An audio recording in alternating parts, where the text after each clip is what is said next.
Oke, halo semuanya, saya Lantikis Prandito, perwakilan dari kelompok 4 yang beranggotakan saya sendiri, kemudian versi Lea Putri, Kevin Putra, Esther Aprilia, dan juga Ivana Elma akan menjelaskan tentang kebijakan dan regulasi terkait pornografi, hak cipta, dan transaksi informasi elektronik.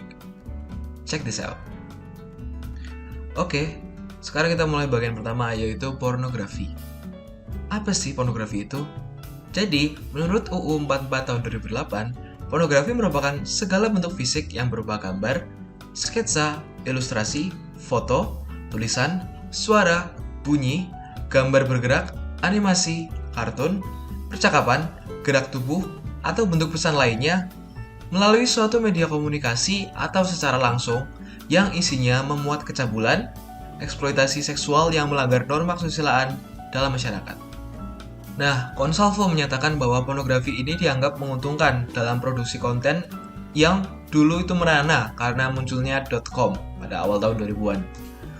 Dan pornografi ini juga berubah perkembangan teknologi media yang disesuaikan dengan platform baru dan dapat menghasilkan keuntungan yang cepat, teman-teman. Namun, dengan maraknya konten pornografi yang tersebar di media-media, menimbulkan sebuah kepanikan moral. Oke, kemudian berbicara mengenai pornografi dan kepanikan moral tersebut, di Indonesia sudah diatur mengenai undang-undang dan pasal terhadap produsen maupun konsumen dari pornografi tersebut. Nah, undang-undang mengenai pornografi telah diatur dalam Undang-Undang Nomor 44 Tahun 2008 tentang pornografi pada bab kedua. Nah, pada bab itu berisi tentang larangan-larangan serta pembatasan mengenai produsen maupun konsumen pornografi. Nah, dilihat dari sudut pandang produsen pornografi, terdapat undang-undang dan pasal yang mengaturnya, seperti pada Undang-Undang Nomor 44 Tahun 2008, pasal keempat, 8, 9, dan 10. Nah, di sini saya akan menjabarkan beberapa pasal tersebut, seperti pada pasal keempat ayat ke-1 menyebutkan bahwa tiap orang dilarang memproduksi, membuat, memperbanyak, menggandakan, menyebarluaskan, menyiarkan, mengimpor, mengekspor, menawarkan, memperjualbelikan, menyewakan, atau menyediakan pornografi yang secara eksplisit.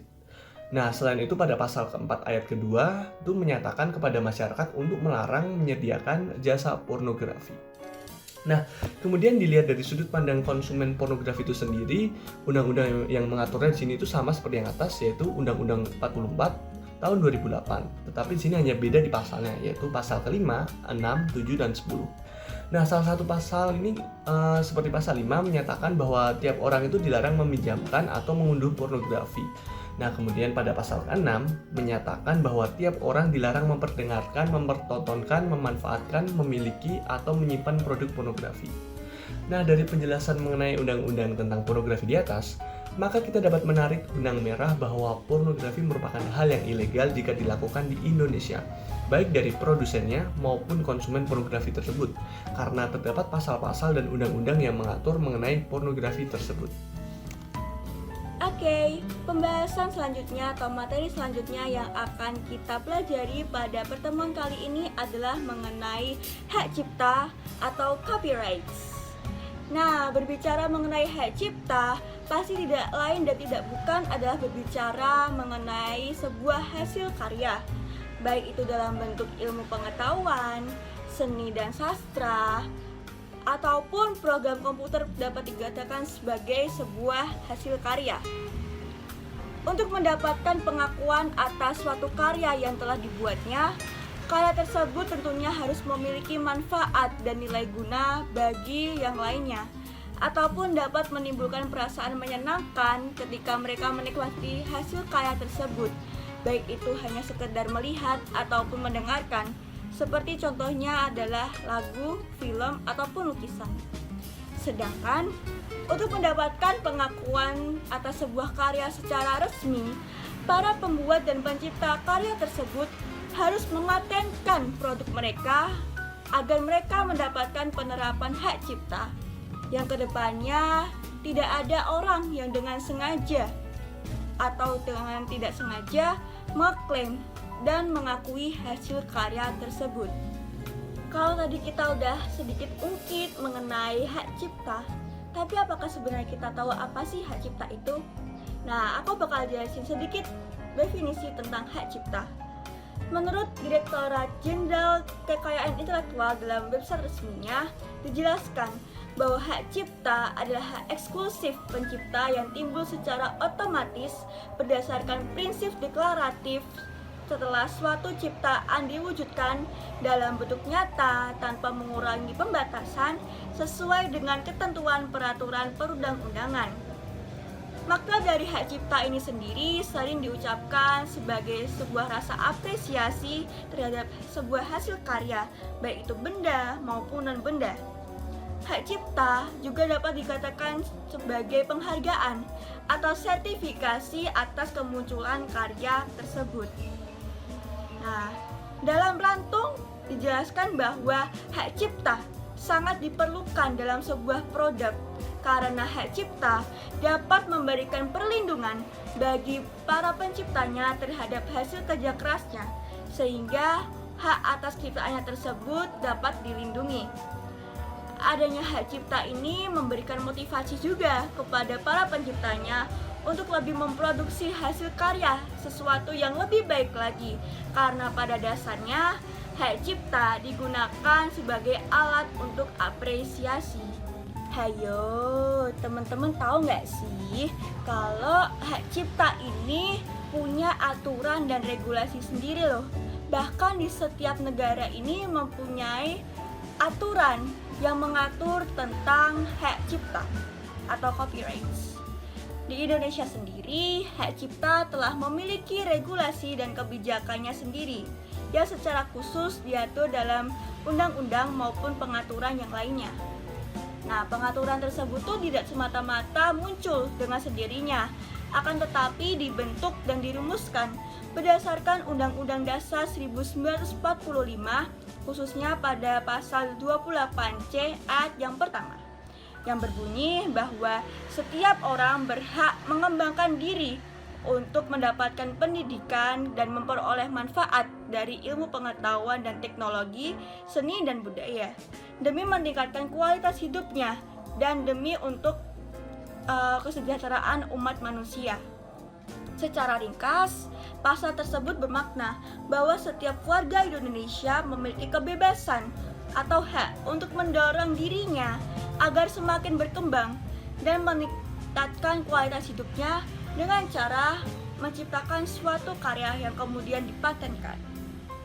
Nah, selain UUD 1945 tadi kan lebih luas cakupannya, pemerintah Indonesia ternyata memiliki atau berunding untuk menciptakan suatu peraturan khusus yang secara spesial membahas mengenai hak cipta ini sendiri. Nah, peraturan tersebut terdapat pada Undang-Undang Nomor 19 Tahun 2002 tentang hak cipta, yang berisi mengenai perlindungan setiap hasil karya agar penciptanya dapat menikmati manfaat, dan juga berisi mengenai sanksi yang akan diberikan ketika ada kasus pelanggaran terhadap hak cipta. Namun nih teman-teman, ternyata Undang-Undang Nomor 19 Tahun 2002 tadi itu mengalami perubahan, sehingga pemerintah saat ini menetapkan undang-undang baru, yaitu Undang-Undang Nomor 28 Tahun 2014 yang isinya sama tentang hak cipta dan pelanggaran persoalan hak cipta yang bersifat keperdataan, di mana secara keseluruhan telah menjamin segala perlindungan hak cipta tanpa seizin pencipta maupun pemegang hak cipta yang sampai saat ini masih digunakan peraturannya. Regulasi dan kebijakan tentang hak cipta tidak hanya dibahas dalam ranah general saja atau secara umum. Namun, pembahasan hak cipta juga menjadi salah satu fokus perhatian yang harus benar-benar ditegakkan untuk meningkatkan keamanan pada sebuah karya. Keberadaan jaringan internet atau network memberikan konsensus baru dalam bidang hukum yang perlu diperhatikan dan diatur. Secara khusus, pengaturan tentang hak cipta diatur dalam Undang-Undang Informasi Teknologi Elektronik atau UU ITE. Secara khusus, hak cipta kaitannya dengan jaringan internet diatur dalam Undang-Undang Nomor 11 Tahun 2008 tentang transaksi dan informasi elektronik, khususnya pada pasal 25 yang berbunyi bahwa informasi elektronik atau dokumen elektronik yang tersusun menjadi karya intelektual, situs internet, dan karya intelektual yang ada di dalamnya dilindungi sebagai hak kekayaan intelektual berdasarkan ketentuan peraturan perundang-undangan. Penjelasan singkat tentang isi pasal tersebut bahwa segala informasi elektronik dan atau dokumen elektronik yang didaftarkan sebagai hak cipta, hak merek, hak paten, dan kekayaan intelektual lainnya wajib dilindungi oleh undang-undang yang telah ditetapkan. Adapun si Tongpul menjelaskan dan membagi hak cipta menjadi dua kategori. Yang pertama, hak cipta atas konten atau isi yang berada dalam media internet. Konten tersebut berupa suatu hasil karya yang berbentuk tulisan, ulasan, program, ataupun lainnya yang sejenis. Kategori yang kedua yaitu hak cipta atas nama situs atau domain dan email atau alamat surat elektronik dari pelanggan jasa internet. Hak cipta dalam UU ITE ini memberikan jaminan kepada seorang penciptanya bahwa karyanya tidak akan digunakan dengan semena-mena tanpa izin dan juga dengan menjaga hasil karya ciptanya di bawah pengawasan dan juga dengan cara mencegah terjadinya penggandaan atau perbanyakan tanpa izin. Di lain sisi, juga memberikan jaminan bahwa para pencipta bisa memperoleh manfaat dari hasil karya intelektualnya tersebut. Akan tetapi masih banyak pelanggaran terhadap hak cipta yang sering terjadi di masyarakat. Perbuatan pelanggaran hak cipta masih marak berjalan di kehidupan masyarakat, terutama pada jaringan internet. Jaringan internet menjadi bentuk berbagai kriminalitas yang ada di masyarakat. Contohnya adalah pelanggaran hak cipta, baik pada skala kecil maupun skala global. Hal tersebut terjadi disebabkan karena banyaknya wujud ciptaan yang dialihkan ke dalam bentuk digital, sehingga kemudian disebarluaskan dalam jaringan internet atau network secara semena-mena atau secara tidak terpuji. Beberapa karya atau produk yang dialihkan ke dalam digital yang kemudian disebarkan lewat internet antara lain adalah suara, video, software, gambar, ataupun tulisan. Nah, salah satu pelanggaran hak cipta yang sering terjadi, bahkan umumnya terjadi dalam dunia internet adalah kasus pembajakan video, pembajakan lagu, bahkan pembajakan film-film yang ada di setiap jaringan internet. Nah, kemudian ada bagian transaksi informasi elektronik atau juga disebut TIE. Teknologi informasi dan komunikasi pada era globalisasi ini memiliki peran pada posisi strategis karena sudah menghadirkan suatu dunia tanpa batas, jarak, ruang, dan waktu yang tentunya berdampak pada peningkatan produktivitas dan efisien. Adanya perubahan globalisasi ini tentu merubah pola hidup masyarakat dan berkembang dalam tatanan kehidupan baru dan mendorong terjadinya perubahan sosial, ekonomi, budaya, perubahan, keamanan, dan tentunya dalam penegakan hukum. Setelah diberlakukannya Undang-Undang Informasi dan Transaksi Elektronik ITE di Indonesia, terdapat batasan-batasan tertentu dalam hal menyampaikan sesuatu melalui media sosial, terutama mengenai ujaran kebencian yang saat ini sering terjadi di lingkungan sekitar kita. Informasi dan transaksi elektronik dibuat untuk mengetahui implementasi Undang-Undang ITE dalam menyelesaikan masalah ujaran kebencian pada media sosial. Informasi elektronik adalah satu atau sekumpulan data elektronik yang tidak terbatas, meliputi tulisan, suara, gambar, peta, rancangan, foto, electronic data in charge atau IDE, dan suara elektronik, seperti telegram atau sejenisnya. Nah, transaksi elektronik adalah aktivitas yang dilakukan menggunakan komputer, jaringan komputer, atau media elektronik lainnya. Nah, transaksi informasi elektronik atau TIE diketahui telah memiliki Undang-Undang Nomor 11 Tahun 2008 tentang Informasi dan Transaksi Elektronik UU ITE. Namun kenyataannya UU ITE masih belum mampu menyelesaikan persoalan-persoalan TIE terlebih lagi dalam rangka membangun etika bagi media untuk menggunakan media sosial sesuai dengan kebebasannya yang dijamin oleh konstitusi. Nah, pada tanggal 25 November telah diundangkannya revisi UU ITE yang baru dengan Undang-Undang Nomor 19 Tahun 2016. Sesuai dengan pasal lainnya, pasal 87 UU Nomor 12 Tahun 2011 yang menyatakan bahwa peraturan perundangan-perundangan mulai berlaku dan mempunyai kekuatan mengikat pada tanggal diundangkan, kecuali ditentukan di lain dalam peraturan perundangan-perundangan yang bersangkutan. Nah, pada perubahan undang-undang TI lainnya akan dilanjutkan oleh Presilia. Oke, semenjak tanggal 25 November 2016, UU Nomor 19 Tahun 2016 ini memiliki kekuatan hukum dan setiap rakyat Indonesia diwajibkan atau dianggap tahu dan wajib melaksanakannya. UU 19 Tahun 2016 ini merupakan hasil persetujuan bersama dalam rapat paripurna antara DPR dan pemerintah pada tanggal 20 November 2016 yang memiliki amanat penting bagi masyarakat agar membangun etika dalam penggunaan media sosial sehingga lebih berhati-hati dalam ranah media sosial.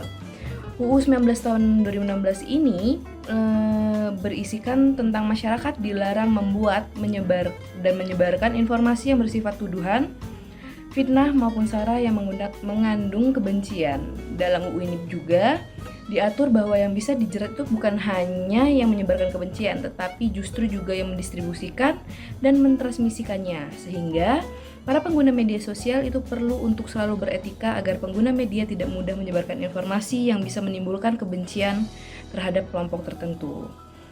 Di slide selanjutnya, itu adalah perbandingan antara Undang-Undang Nomor 11 Tahun 2008 dengan Undang-Undang Nomor 19 Tahun 2016. Bisa dilihat dari undang-undang tersebut, jadi dapat disimpulkan bahwa perubahan yang terjadi pada UU Nomor 11 Tahun 2008, tepatnya pada pasal 1 ayat 6 dengan UU Nomor 19 2019 ini hanya mengalami perubahan di antara angka 6 dan angka 7-nya. Pasal 1 yang disisipkan satu angka saja, yaitu angka 6A. Oke, pembahasan selanjutnya kita masuk pada bagian studi kasus, di mana pada studi kasus kali ini kelompok kami mengambil salah satu permasalahan yang saat ini sedang menjadi trending atau topik hangat di kalangan media sosial. Nah, topik yang kami ambil adalah melihat kasus Dea OnlyFans dari sudut pandang pornografi, UU ITE, dan juga hak cipta. Deskripsi singkat tentang kasusnya sebagai berikut. Seorang mahasiswi asal Malang dan merupakan seorang content creator di platform OnlyFans yang bernama Gusti Ayu Dewati atau yang biasa dikenal dengan Dea. Ia merupakan seseorang yang bisa dibilang iseng dalam menggunakan website tersebut, di mana ia mengakui bahwa ia suka mengumbar foto-foto seksinya di platform OnlyFans. Dalam website OnlyFans, ia sering mengcosplay dirinya atau memakai baju-baju yang cukup terbuka yang menampilkan bentuk tubuhnya atau look tubuhnya yang kemudian dia sebarkan kepada penonton di seluruh platform OnlyFans. Awal mula kasus Dea ini diusut karena ia diundang ke dalam salah satu podcast di YouTube, yaitu podcast Deddy Corbuzier, di mana ia bercerita tentang kehidupan pribadinya sampai ia menceritakan tentang bagaimana ia bisa terjun ke dalam dunia pornografi, yaitu khususnya di platform website OnlyFans ini. Setelah ia hadir dalam podcast tersebut, tidak berselang lama, beberapa hari kemudian ia ditangkap oleh kepolisian akibat dakwaan atas pornografi yang menyebarkan luas video shootnya di media sosial yang sempat menggembarkan masyarakat di Indonesia. Dilansir dari CNN.com, saat ini tidak hanya Dea yang menjadi tersangka, tetapi pasangan dari Dea juga sempat dipanggil dan dicari oleh kepolisian untuk diwawancari lebih lanjut. Dari pengakuan pasangannya, Dia mengaku saat membuat video shoot bersama pacarnya itu hanya dibuat untuk kepentingan pribadi saja. Ia tidak menyangka bahwa video mereka diposting oleh dia sendiri dalam platform OnlyFans, sehingga kekasih dia ini tidak nyaman. Dan juga akibat dari permasalahannya tersebut, dia dijatuhi pasal yaitu berupa UU ITE akibat video tersebut. Nah, analisis selanjutnya akan disampaikan oleh teman saya. Terima kasih. Nah, pada studi kasus ini, Dea sebagai produsen dari konten pornografi di media platform OnlyFans tersebut telah terjerat undang-undang mengenai pornografi yang diatur dalam Undang-Undang Nomor 44 Tahun 2008. Karena di sini Dea membuat dan menyebarkan konten pornografi melalui media platform OnlyFans. Nah, di sini Dea ini perannya sebagai produsen dan telah melanggar beberapa pasal, yaitu adalah pasal 4 ayat 1, pasal 4 ayat 2, pasal 8, pasal 9, dan juga pasal 10. Nah, mengapa Dea di sini terjerat kelima pasal ini? Karena seperti yang telah saya jelaskan di atas, yaitu adalah 5 pasal ini itu berhubungan dengan suatu kegiatan produksi pornografi yang dimana kegiatan produksi ini dilarang dan ilegal tentunya di Indonesia juga. Kaitannya dengan ITE pada studi kasus kami ini, maksudnya Dea itu sudah dijerat dengan Undang-Undang Informasi dan Transaksi Elektronik ITE yang dilansir dari CNN Indonesia. Dea itu sudah ditetapkan sebagai tersangka dan ia juga melanggar beberapa undang-undang, diantaranya pasal 27 ayat 1 Undang-Undang Nomor 19 Tahun 2016 tentang ITE yang berbunyi setiap orang dengan sengaja dan tanpa hak mendistribusikan dan atau mentransmisikan dan atau membuat dapat diaksesnya informasi elektronik dan atau dokumen elektronik yang memiliki muatan yang melanggar kesusilaan. Nah, yang kedua, pasal 45 ayat 1 Undang-Undang Nomor 19 Tahun 2016 tentang ITE yang berbunyi setiap orang yang memenuhi unsur sebagaimana yang dimaksud dalam pasal 27 ayat 1, ayat 2, ayat 3, dan ayat 4 dipidana penjara paling lama 6 tahun dan akan didenda paling banyak 1 miliar rupiah. Nah, pada bagian kaitan dengan hak cipta akan dijelaskan oleh teman saya. Oke, tadi sudah mengenai kaitannya dengan ITE, sekarang kaitannya dengan hak cipta. Pada studi kasus ini juga, video Dea OnlyFans itu disebarkan oleh akun-akun Twitter dan juga Telegram. Video tersebut disebarkan dan diperjualbelikan dengan harga yang lebih murah. Bahkan ada akun-akun yang menyebarkan cuplikan-cuplikan dari video Dea ini dengan gratis, dengan tujuan untuk menarik orang-orang untuk bergabung di grup yang telah dibuat tersebut. Sehingga hal tersebut tentu saja melanggar hak cipta yang dimiliki oleh Dea dan pihak OnlyFans itu sendiri. OnlyFans dengan tegas menyatakan dalam situsnya untuk tidak melakukan hal apapun yang melanggar hak OnlyFans atau orang lain, termasuk HKI, seperti hak cipta, merek dagang, informasi rahasia, hak kepribadian, persaingan tidak sehat, privasi, dan hak perlindungan data lainnya. Kemudian pada hak cipta ini juga dibahas dalam Undang-Undang Nomor 11 Tahun 2008 di mana itu tentang transaksi dan informasi elektronik, khususnya pasal 25 yang berbunyi informasi elektronik atau dokumen elektronik yang disusun menjadi karya intelektual, situs internet, dan karya intelektual yang ada di dalamnya itu dilindungi sebagai hak kekayaan intelektual berdasarkan ketentuan perundang-undangan. Oke, sekarang menuju ke kesimpulan teman-teman.